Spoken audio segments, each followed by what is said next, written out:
Hello, hello, hello. This is Gresh from the I Am CEO podcast, and I have a very special guest on the show today. I have Zack Peter of hashtag No Filter with Zack Peter and hashtag Adulting Life Hacks to Get Your Shit Together. Zack, it's awesome to have you on the show. Hi, how are you? Doing phenomenal. And what I want to do is just read a little bit more about Zack so you can hear about all the awesome things that he's doing. And Zack Peter isn't your average green juice drinking millennial. As a writer, he has published a total of 4 books, with work being featured on Yahoo, Men's Health, Bustle, People, and more. In between collagen-martinis, you can catch his signature wit and gift-of-gab as host and producer of the hit weekly podcast, hashtag No Filter with Zack Peter and hashtag Adulting Life Hacks to Get Your Shit Together.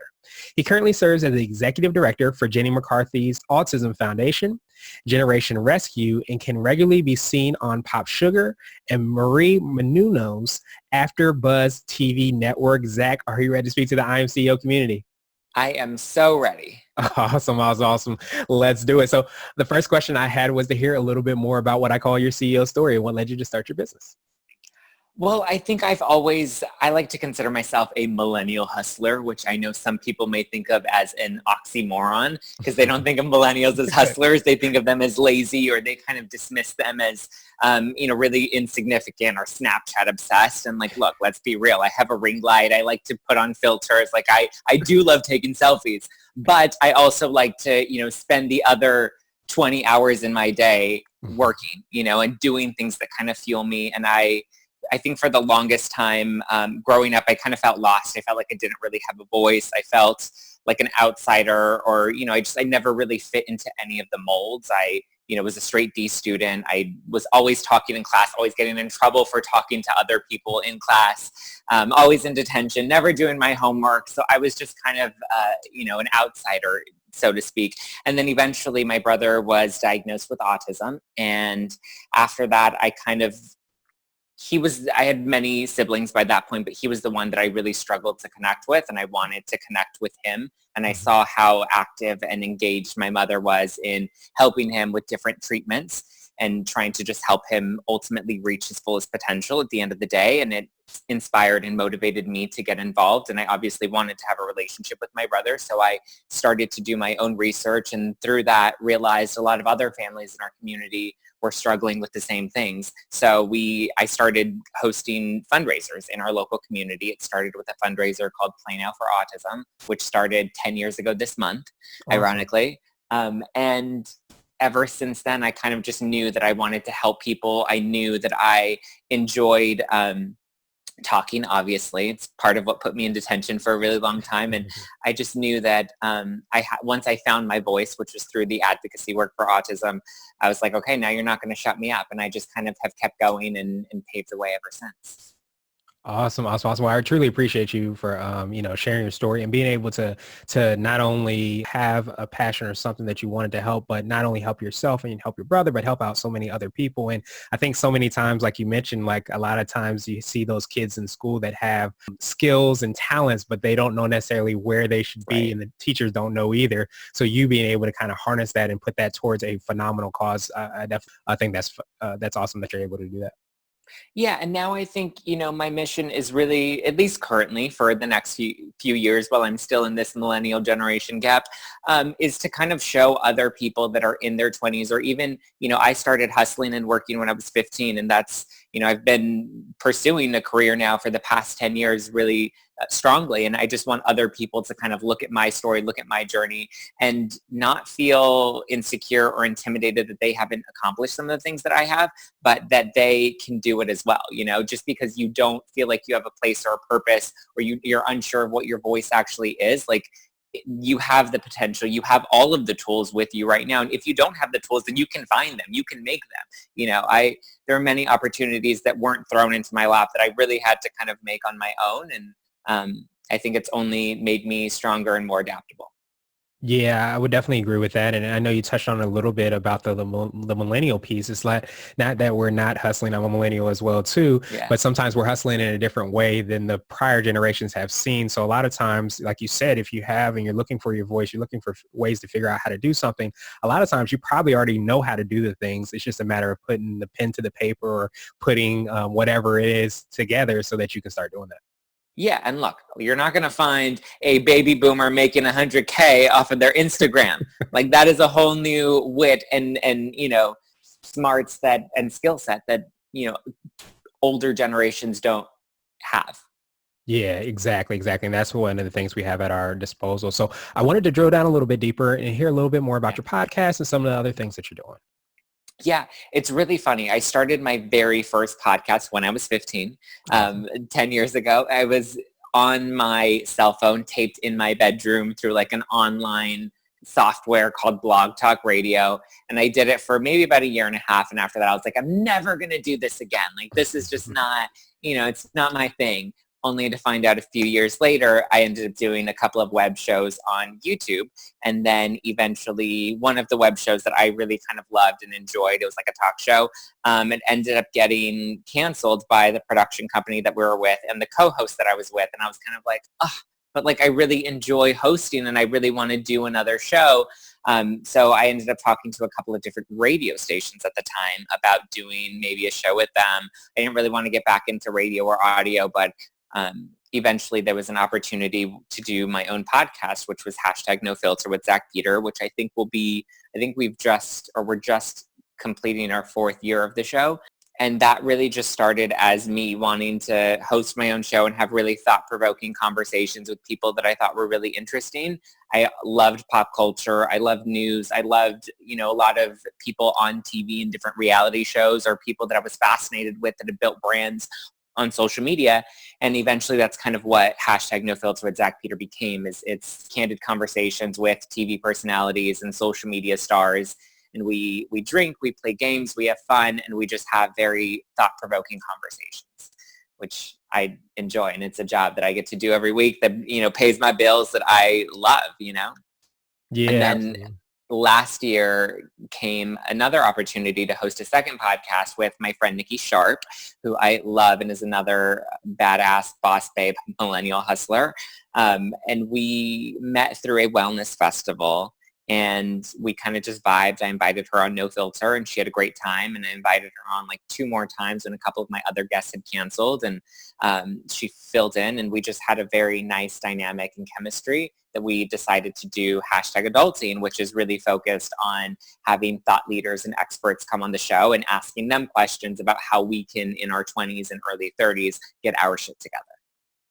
There you go. And we all are on that process of getting our shit together. So Yeah. that's why that name kind of, sticks well. And we also had Nikki on our podcast as well, too. Yeah. So she is a badass. I think that's the correct phrase that I would define her as. So Yes. I definitely would echo that. So now I wanted to ask you for what I call your secret sauce. And this could be for you or your podcast or anything that you're working on. But what do you feel kind of sets you apart and makes you unique? I've always been really 2 things. I actually think one of them is my tenacity. I've always, anytime any wall or obstacle was kind of set up in my way, I've always found a way to kind of navigate around it. I think people that have listened to each of my podcasts know that the past 7 months have been extremely challenging with all new growths and career opportunities and challenges that have kind of come my way. So I think just kind of staying tenacious and staying true to your gut and your passion will always get you through anything. And then I think, one thing that is lacking, especially with the millennial community, because I feel like there is a bit of entitlement that I come across with other people, other peers in my age range, is gratitude. I feel like I wake up every morning and I'm so damn grateful that I have a job, that I have a paycheck, that I have a beautiful home that I can live in. And I know that in 2 seconds, this can all be gone. It can all be taken away. An earthquake can come and destroy my home, and I have it today. And I feel like that is so important and crucial because it keeps you humble. And I feel like every opportunity that it's come my way, sometimes it's taken a lot longer. Sometimes it's taken 10 years to get to where I'm at. But, it's by staying humble, staying grounded, and just being grateful that there's an opportunity or something in front of me today, I think has been the true secret sauce to why I've been able to be successful so young. Yeah, that makes perfect sense. And a lot of times, I think in this microwave culture, especially, you expect to do something and get those exact results. So when something does take 10 years, it does take longer, it takes 5 years, it takes a day or whatever, longer than we expected. A lot of times we get frustrated and we don't have that appreciation for even getting the opportunity to have to take that shot, which, we all are kind of blessed to have that opportunity to do that.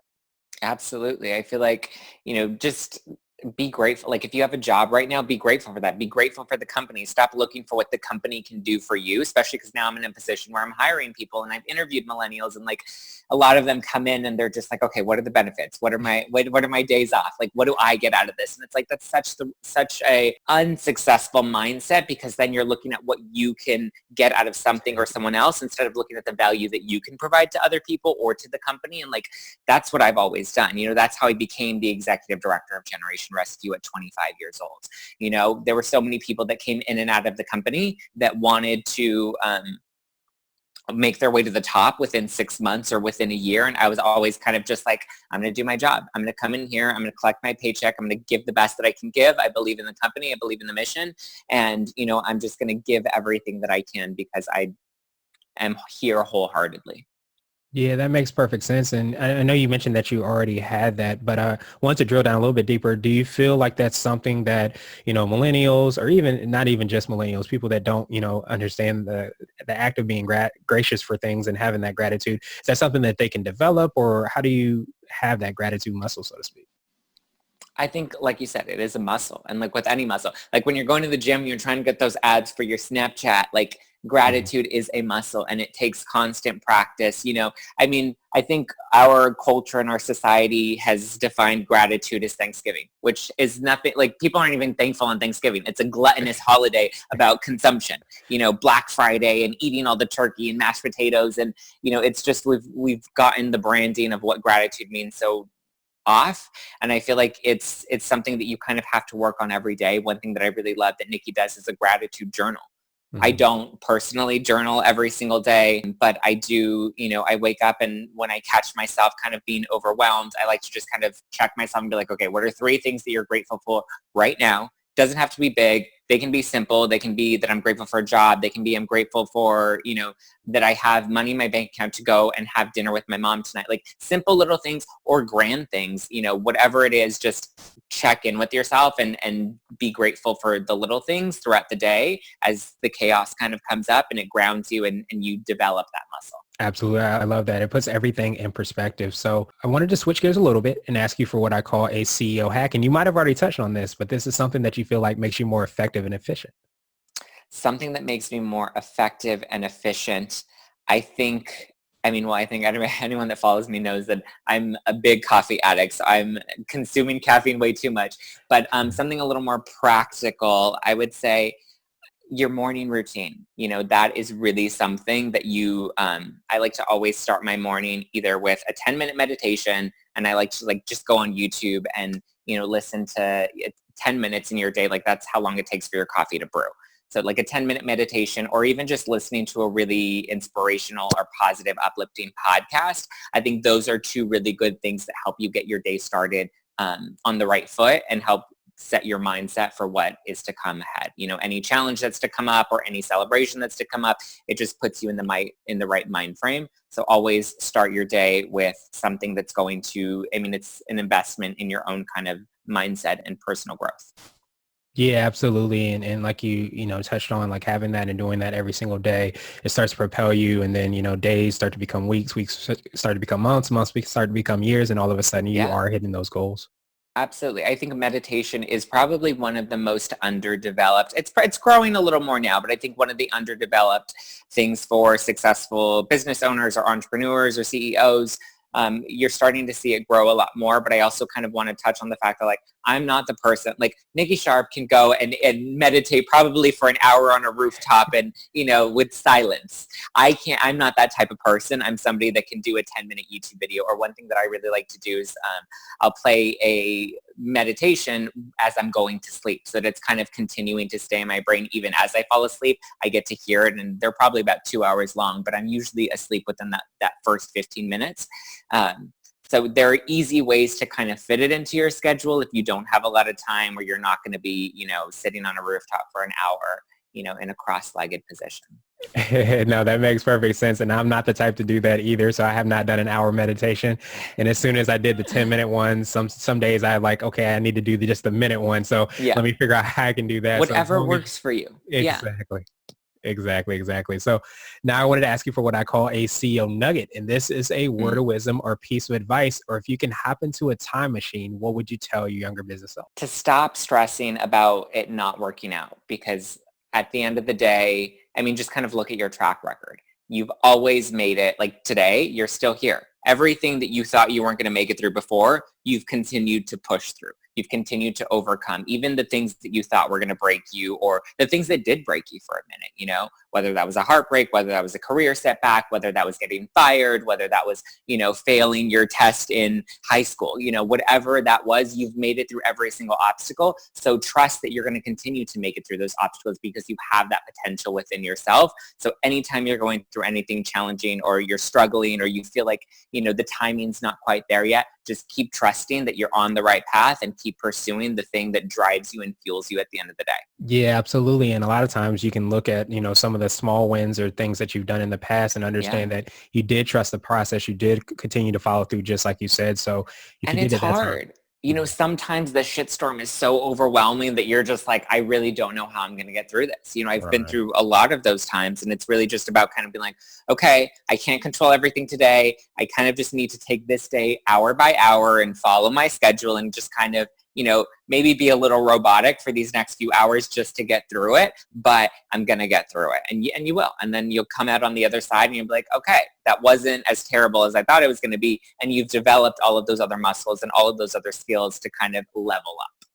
Yeah, I absolutely love that. And especially their perspective, because a lot of times something seems so overwhelming, but like you said, you know, to drill down and say, what can I do at this hour? What can I do in this minute to propel myself in order to so that I can reach that level or that success, whatever that is, or get through that thing. And then a lot of times you can look back and say, hey, it wasn't as bad as I thought it was. 1000%. Awesome. And now I wanted to ask you my absolute favorite question, which is the definition of what it means to be a CEO. And we're hoping to have different quote unquote CEOs on the show. So Zach, I wanted to ask you, what does being a CEO mean to you? Being a CEO to me is kind of being the curator of your own life. You know, being a CEO, I think traditionally meant, you know, starting at an entry-level job, working your way up to the top of a company. And it was a big company like AT&T or like one of those, you know, mega empire brands. And now being a CEO really is just being in charge of your own life. If you're waking up every day, you're fulfilled, you're happy, your bills are being paid, and you have money to enjoy your life, you're a CEO. You're the master of your life today. So as long as, you know, you're waking up, you're fulfilled, and you're living the life that makes you truly happy, then I think you're a CEO of your own life. Absolutely. I would definitely echo that as well too. So Zach, I truly appreciate you for taking some time out. What I want to do is pass you the mic just to see if there's anything additional you want to let our readers and our listeners know. And then of course, how they can find out more about you, and of course, subscribe to your podcast. Yeah, I have, like you said, I have 2 podcasts right now. One's called #NoFilter with Zack Peter, and one's called #Adulting, Life Hacks to Get Your Shit Together. I think they kind of complement each other. Adulting comes out on Tuesdays, No Filter comes out on Wednesdays. And, you know, no Filter, I like to say, is for the pop culture junkie that wants a little life advice, but ultimately is going to be enjoying a glass of wine and watching Real Housewives at the end of the day. And Adulting, you know, it's more of the mind-numbing one that kind of makes you think about things a little differently, but you're still kind of having fun. And then Adulting is more of the practical lifestyle or wellness or career advice and tips, like concrete things that you can take notes and take away to kind of conquer your day and your life. So definitely I put everything into those shows. They bring me joy. And like, look, I started out as the kid that always ended up in detention for talking to all my other classmates. And now I have 2 amazing podcasts that are iTunes top charting, have great reviews, amazing guests. We just finished taping the 3rd season of Adulting. We have like Jillian Michaels, Dr. Drew Pinsky. You know, we have a lot of really great guests this season and prior seasons. So stay tuned because that's coming out in late April. Nice. I absolutely love it. Converting what you used to get in trouble with in school into what you're doing on a day-to-day basis. That's definitely the American dream, I think. So Zach, I truly appreciate you for taking some time out, and I hope you have a phenomenal rest of the day. And we'll make sure to have all those links and all that information in the show notes as well too, so that anybody can follow up. Awesome. Thank you.